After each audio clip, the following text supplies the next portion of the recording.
حضرت صلی اللہ علیہ وآلہ وسلم پر وحی کا ابتدائی دور اچھے سچے پاکیزہ خوابوں سے شروع ہوا۔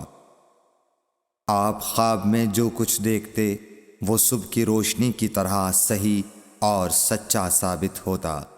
پھر من جانب قدرت آپ تنہائی پسند ہو گئے اور آپ نے غار حرا میں خلوت نشینی اختیار فرمائی اور کئی دن اور رات وہاں مسلسل عبادت اور یاد الہی و ذکر میں مشغول رہنے لگے۔ جب تک گھر آنے کو دل نہ چاہتا توشہ ہمراہ لیے ہوئے وہاں رہتے۔ توشہ ختم ہونے پر ہی اہلیہ محترمہ حضرت خدیجہ رضی اللہ تعالی عنہا کے پاس تشریف لاتے اور کچھ توشہ ہمراہ لے کر پھر وہاں جا کر خلوت گزین ہو جاتے۔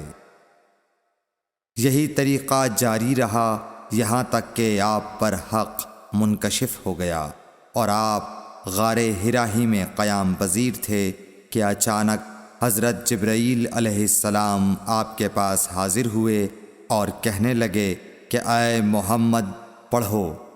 آپ فرماتے ہیں کہ میں نے کہا کہ میں پڑھنا نہیں جانتا۔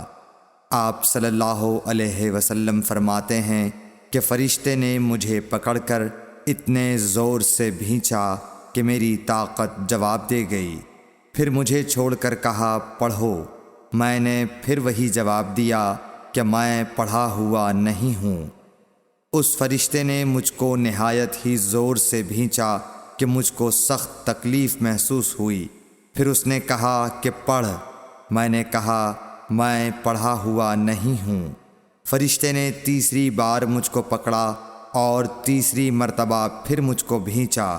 پھر مجھے چھوڑ دیا اور کہنے لگا کہ پڑھو اپنے رب کے نام کی مدد سے جس نے پیدا کیا اور انسان کو خون کی پھٹکی سے بنایا۔ پڑھو اور آپ کا رب بہت ہی مہربانیاں کرنے والا ہے۔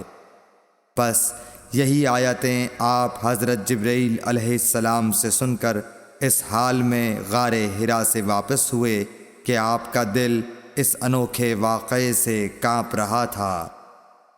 آپ حضرت خدیجہ کے ہاں تشریف لائے اور فرمایا کہ مجھے کمبل اوڑھا دو، مجھے کمبل اوڑھا دو۔ لوگوں نے آپ کو کمبل اوڑھا دیا۔ جب آپ کا ڈر جاتا رہا تو آپ نے اپنی زوجہ محترمہ حضرت خدیجہ رضی اللہ تعالی عنہا کو تفصیل کے ساتھ یہ واقعہ سنایا اور فرمانے لگے کہ مجھ کو اب اپنی جان کا خوف ہو گیا ہے۔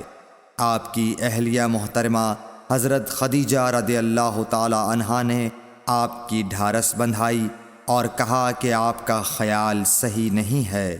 اللہ کی قسم آپ کو اللہ کبھی رسوا نہیں کرے گا۔ آپ تو اخلاق فاضلہ کے مالک ہیں۔ آپ تو کنبہ پرور ہیں، بے کسوں کا بوجھ اپنے سر پر رکھتے ہیں، مفلسوں کے لیے آپ کماتے ہیں، مہمان نوازی میں آپ بے مثال ہیں اور مشکل وقت میں آپ امر حق کا ساتھ دیتے ہیں۔ ایسے اوصاف حسنہ والا انسان یوں بے وقت ذلت و خواری کی موت نہیں پا سکتا۔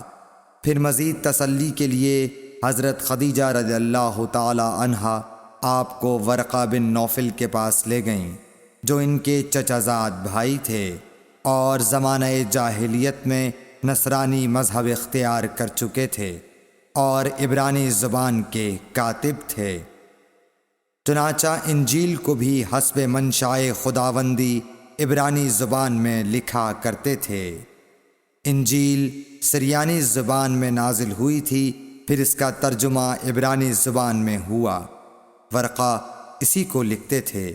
وہ بہت بوڑھے ہو گئے تھے، یہاں تک کہ ان کی بینائی بھی رخصت ہو چکی تھی۔ حضرت خدیجہ رضی اللہ تعالی عنہا نے ان کے سامنے آپ کے حالات بیان کیے اور کہا کہ اے چچا زاد بھائی، اپنے بھتیجے محمد صلی اللہ علیہ وسلم کی زبانی ذرا ان کی کیفیت سن لیجئے۔ وہ بولے کہ بھتیجے آپ نے جو کچھ دیکھا ہے اس کی تفصیل سناؤ۔ چنانچہ آپ صلی اللہ علیہ وآلہ وسلم نے از اول تا آخر پورا واقعہ سنایا، جسے سن کر ورقہ بے اختیار ہو کر بول اٹھے کہ یہ تو وہی ناموس معزز رازدان فرشتہ ہے جسے اللہ نے حضرت موسیٰ علیہ السلام پر وحی دے کر بھیجا تھا۔ کاش میں آپ کے اس عہد نبوت کے شروع ہونے پر جواں عمر ہوتا، کاش میں اس وقت تک زندہ رہتا جب کہ آپ کی قوم آپ کو اس شہر سے نکال دے گی۔ رسول کریم صلی اللہ علیہ وآلہ وسلم نے یہ سن کر تعجب سے پوچھا کہ کیا وہ لوگ مجھ کو نکال دیں گے، حالانکہ میں تو ان میں صادق و امین و مقبول ہوں؟ ورقہ بولا، ہاں یہ سب کچھ سچ ہے، مگر جو شخص بھی آپ کی طرح امر حق لے کر آیا لوگ اس کے دشمن ہی ہو گئے ہیں۔ اگر مجھے آپ کی نبوت کا وہ زمانہ مل جائے تو میں آپ کی پوری مدد کروں گا، مگر ورقہ کچھ دنوں کے بعد انتقال کر گئے، پھر کچھ عرصے تک وحی کی آمد موقوف رہی۔ صحیح بخاری حدیث نمبر 3۔